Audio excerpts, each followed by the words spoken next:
So, welcome back to the Feed It Off-Road YouTube channel. As you can clearly see, I've finally got around to putting a tray on the turd. So, here it is in all its glory.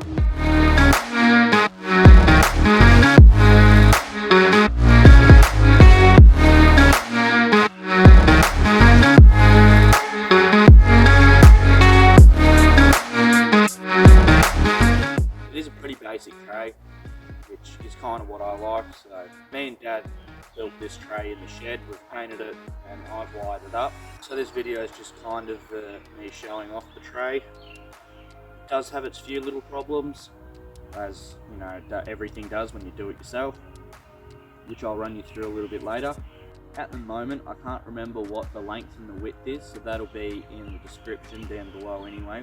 But what I can remember is it's 80mm wider than the tub and it's 100mm longer than the tub. So when it comes to my lighting setup for the tray, I bought these off Mr. Forby Sessions himself, but what I didn't realise at the time when I bought them, because he was going to use them for his rear bar and didn't, but I knew he was selling brake lights and indicators. I thought these were the same, but they're actually just reverse lights, which obviously I don't need because I've got these steady lights as my reverse lights. So what you might be able to see is I haven't wired them up.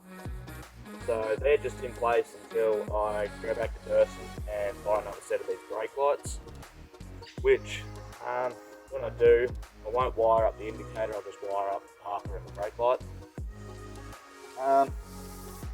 So yeah, you can get all these lights just from Durson's, and steady lights obviously just from the Steady website. And then got a little eBay special number plate light, which mind you is very bright for what it is. The only problem is it doesn't have enough flood on it, so it cuts off the first and last number of my number plate. And the only other thing I have to do to the tray is chuck on some mud flaps so I don't get defected for it. So something cool that I reckon we did with the tub that kind of sets it apart a little bit is that we've angled this bit here just so it sits nice and flush with the body, and that way it's not as aggressive the poke that comes out the side of the tray. Another thing I really like is the double roll bar at the back, and the good thing about having that is we've mounted these little plates in here so I can put some lights or UHF aerials or anything up there that I like if I choose to. And then one of the other features we've got is just this tie down rail that runs along both sides. I have been told that I probably should have turned these into water tanks, but I mean, to be fair, I still can do that. I just got a welded backing on the other side. But I'm also worried I'm just going to crush it, so we'll see how long that lasts anyway. So some of the issues we came across, none of them were big issues, they were just little naggly things. There was no issues with the welding side of things and actually building the tray, since you know Dad's a Boilermaker and he's been a Boilermaker for 35 years, so he's pretty well good at this stuff. But some of the issues came with painting.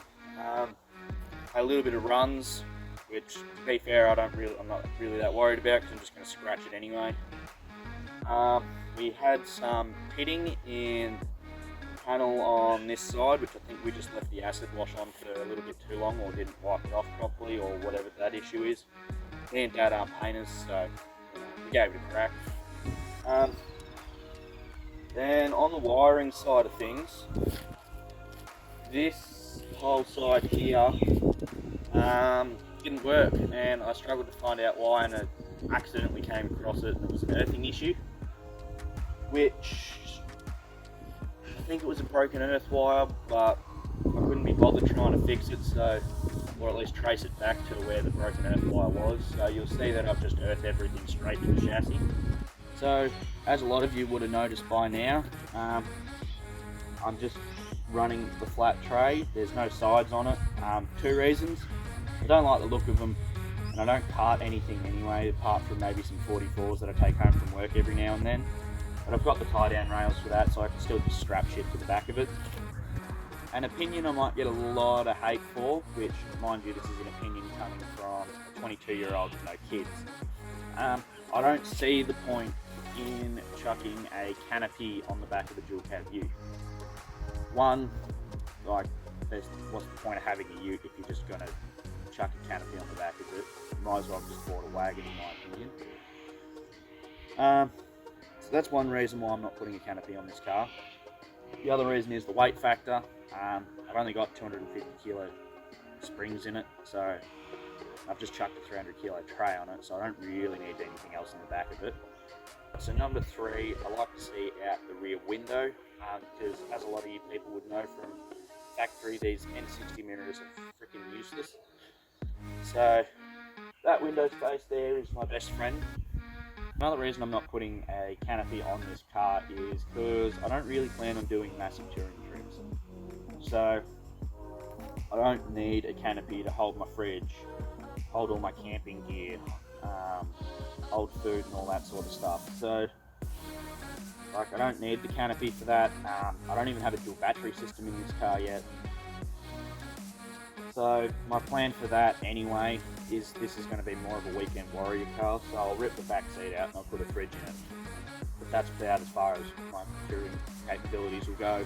So yeah, this is my tray. If you've enjoyed my little rundown on the tray that I've put on my car, click the like and subscribe button. You can also follow my Instagram, which is @FeedItOffRoad. And yeah, I hope everyone enjoys the rest of their day, and thanks for watching.